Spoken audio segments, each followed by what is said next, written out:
Eu não sei se eu vou ter tempo de contar essa história, mas eu acho ela Ok. muito bonita. Eu gosto muito da história de José na Bíblia.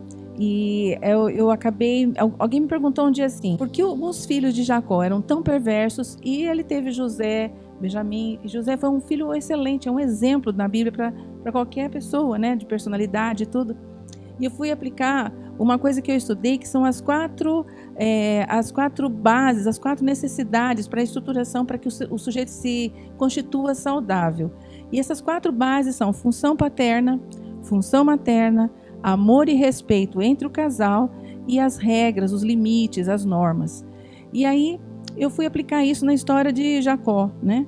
Então a gente sabe que Jacó tem a história na Bíblia, quem quiser acompanhar melhor e ler toda, ela está lá em Gênesis 28, né? Jacó foi visitar o tio Labão e lá ele se encantou com a filha de Labão, que era Raquel. E aí eu vou contar resumidamente a história. Ele se encanta com Raquel, que pede a Raquel em casamento, mas esse tio Labão, que eu chamo ele de Lambão, né? Ele faz uma sacanagem e ele pede para que Jacó trabalhe para ele 7 anos em troca da mão da filha. E Jacó se propõe a fazer isso, então eles acertam o casamento e tudo mais. Só que na noite do casamento, ao invés de Jacó encontrar Raquel lá na tenda de núpcias, ele encontra a irmã de Raquel, que foi Lia. E aí eu fico imaginando, né? Eu estou fazendo uma brincadeira aqui, mas eu imagino o sujeito que compra um Camaro e na hora de pegar o Camaro tem lá um Fusca. E eu visitei essa região, aquela região de lá do Oriente. Eu vi como as mulheres se vestem. Não sei se naquele tempo se vestiam também, mas eu imagino que ela tivesse vestido com uma burca, para ele não perceber na hora de núpcias que quem estava com ele não era a amada Raquel, mas era a Lia. Bom, aí então tem a história que ele acaba tendo que ficar com a Raquel, porque ele consumou o casamento, e ele vai e pede de novo que ele quer a Raquel. E ele então tem um novo acordo com Jacó, e Jacó pede para ele trabalhar mais 7 anos. Bom, dessas uniões nascem os filhos. E a gente vai ver que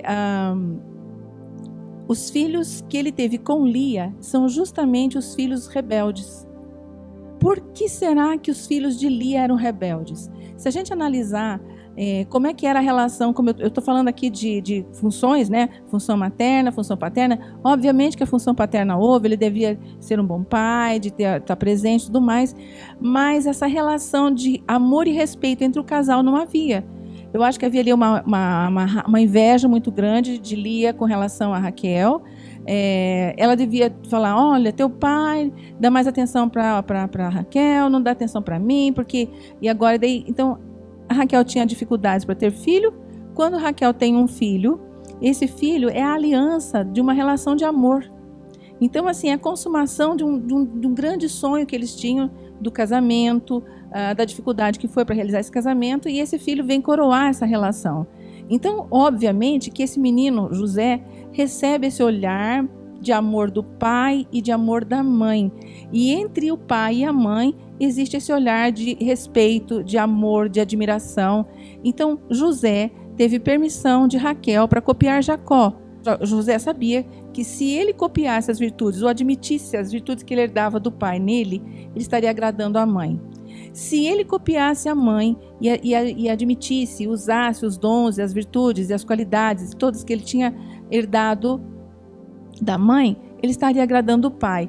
Já não foi assim com os filhos de Lia, porque se os filhos de Lia copiassem o pai, estariam desagradando a mãe, que já morria de inveja, que já criticava aquele pai. Então veja, qual é o fruto de uma relação onde o pai admira a mãe e a mãe admira o pai? É esse fruto que foi José. Quem quiser estudar melhor, lê essa história maravilhosa, a história de José na Bíblia.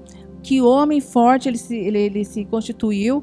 Ele tinha equilíbrio entre emoção e razão, que é isso que eu falo, que precisa haver. E esse equilíbrio, emoção e razão, ele é oriundo justamente desta relação marido e mulher, de amor entre o esposo e a esposa. Então ele era forte, ele sofreu muitas coisas, e nós sabemos que a pessoa que passa por muitas situações de abuso, ele pode acabar, né? Pode vir a se tornar um psicopata também, se ele se identificar com os abusadores. Mas José não se identificou com os abusadores, ele não quis fazer o mesmo com os irmãos, o mesmo que os irmãos fizeram com ele. Ele perdoa, então a gente tem uma história linda. E aí ele não se torna abusador, ele é respeitoso com as pessoas, ele é respeitoso com as autoridades que ele serviu naquele tempo, ele foi um homem bem-sucedido, ele respeitou muito a Deus, ele foi muito fiel a Deus. Por quê? Quando a gente fala assim, olha, Deus é pai, e aí um filho que tem um pai abusivo, um pai autoritário, um pai que não é afetivo, um pai que é regra excessiva demais, ele vai dizer assim, eu vou amar Deus que é pai? Se Deus é pai e o meu pai é desse jeito, eu também não quero saber de Deus. Então a fé fica comprometida. Mas ali aquele carinho, o amor e a razão sendo passados para José de forma equilibrada, fizeram dele esse homem maravilhoso, maravilhoso que ele foi. Então a gente tem uma aplicação disso, de como esta relação é importante. Marido e mulher respeitarem-se, a despeito de qualquer condição.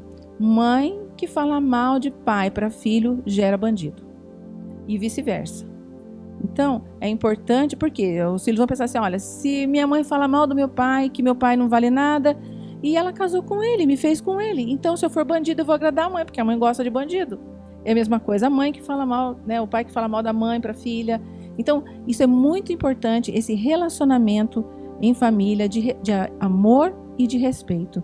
Então, o homem precisa ser respeitado, a mulher precisa ser amada, mas tem que fazer por onde acontecer isso, né, num relacionamento. Então, o homem tem que se fazer respeitar. De que maneira? A mulher precisa ser amada? De que maneira?